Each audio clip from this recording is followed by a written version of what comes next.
So we have some basic fractions.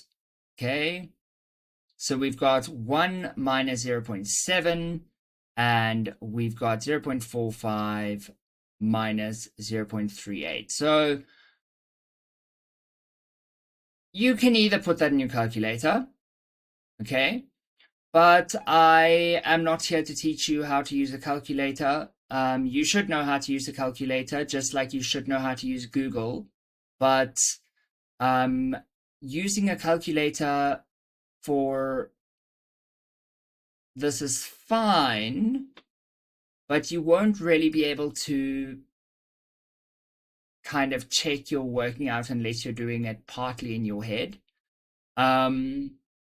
It's kind of like if you research something and you send me a Wikipedia article.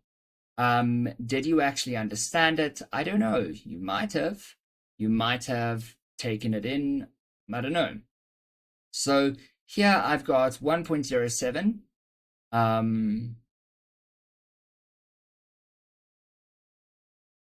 So 1 minus 0.7, sorry. 1 minus 0.7 and 0.45 minus 0.38. So I'm going to try get them all in the same form because I personally don't like working with decimals like this in fractions. But I mean, I can, okay? Because 1 minus 0.7 is 0.3. 0.45 minus 0.38 is let me just check. 0.45 minus is 0.07. So I could do that. Okay.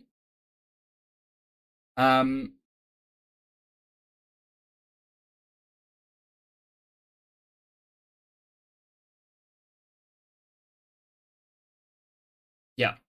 Okay. So I could do that. Or I could, so that's one option. Another option is I could say just multiply everything by 100 and make it 100 minus 70 over 45 minus 38. Now, the reason that works is because I've taken this whole thing and I've multiplied it by 100. I've taken this whole thing and I've multiplied it by 100. And the reason I can do that is because if I say times 1, what happens if I multiply anything by 1?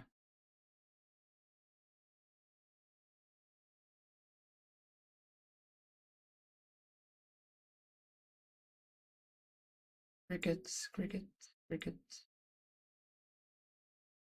OT, what happens if I multiply something by 1? Stays the same. Okay. So do we agree that 100 over 100 is equal to 1? Okay, so then I've got 100 over 100. So I'm just multiplying it by 1, so I can totally do that. So the reason it's not just this 100 times that 0.38 is because the 100 is multiplied into the whole thing, which means that it multiplies in there and it multiplies in there because these are different terms. It's a very important word to know, different terms. And terms are separated by a plus or a minus. Okay. So what I've got here is the same thing, 30 over 7. So 30 over 7 is, how many times can 7 go into 30? 4 times. And my remainder over there is 2 over 7. Okay, so I can either just put 2 over 7 into a calculator and I will get 0.2222, or I can use short division and I can say 7 and 2. So 7 can go into 2 0 times. 7 can go into 20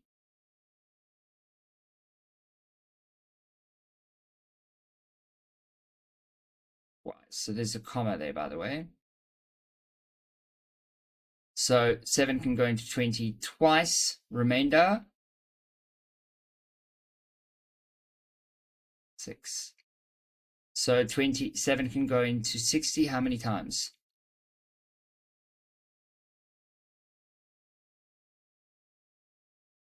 8 times.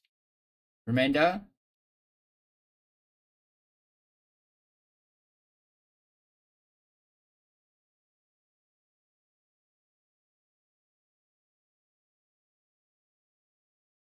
Kieran? What's 7 times 8?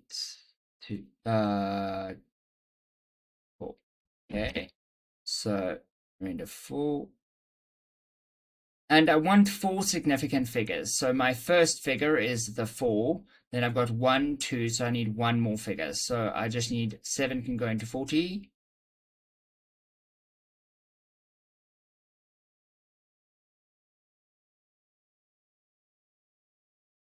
5 times.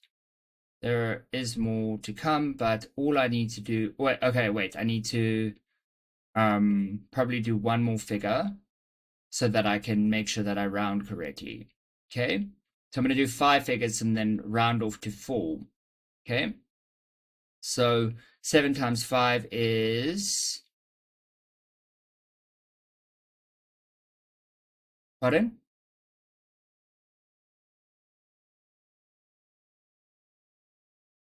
35. Yeah.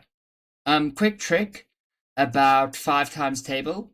You take this number, the 7, so what's half of 7? 3.5. So then 5 times 7 is 35. Let's try 8. Half of 8 is 4, so it's 4.0, so that's 40.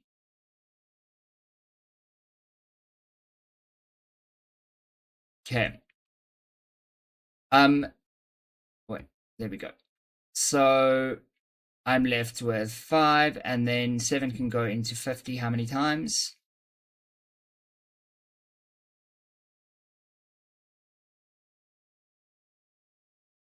7 times. Remainder 1. So that means it's going to round up 1. So it was important for me to have done 5 figures and then round. So I'm left with 4.2857, but now I need 4 significant figures. So 1, 2, 3, 4. This is going to round, so it's going to be 4.286. Make sense?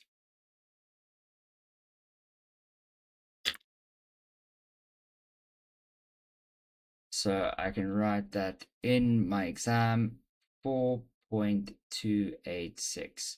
So this was from past paper, 2022 June past paper that I'm currently busy working through, by the way.